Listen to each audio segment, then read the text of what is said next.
Sljedeća je naša tajna štasnika, Lady of Fame. Koja jede druge. Molim vas pozdrav.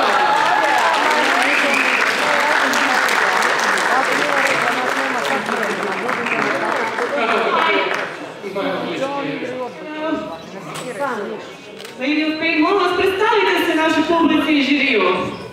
Ja sam Tajna Štasni i bavim se cosplayom već 15 godina.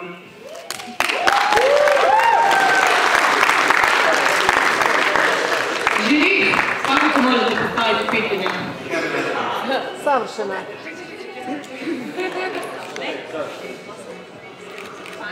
Svi bi nešto pitali. Znači, mi smo već ekstenzivno Tajanu ispitali o detaljima njenog kostima.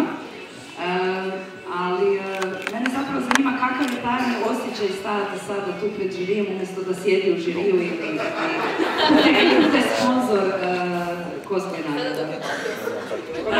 Moram ti priznat da sam imala veliku tremu. Srce mi je na 150. Grozno. Si se prava prek noći ili... Pa samo pitam. Zlatne boje, da li se... Da, ide dole, to je body paint, tako da... Valjda. Jel te boli vrat od svega toga što imaš na glavi? Jučer je, danas i ne. Ali to mi je najteže što sam nosila, tako da... Užak je teže od Star Wars. Star Warsi su bili najteži.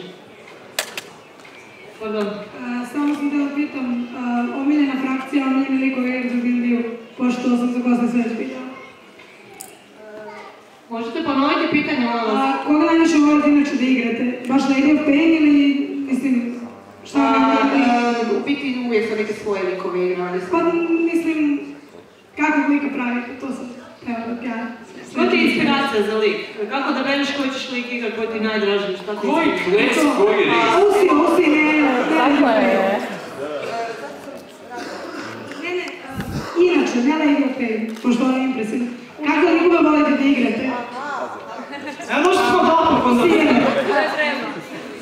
Pa, u biti, meni je prvo bitan vizualan efekt bitan kod lika, a onda idem dalje malo kopati. Znači karizmu mora imati ogromno. Mora imati karizmu, to. I krunu uglavnom mogu. Znači barbari. -3. Ja pitanja nemam, oni su sve ispitali, ja sam zapitala isto među vremenom jedno 50 puta 50 stvari, tako da hvala. Znači, žiri je dobio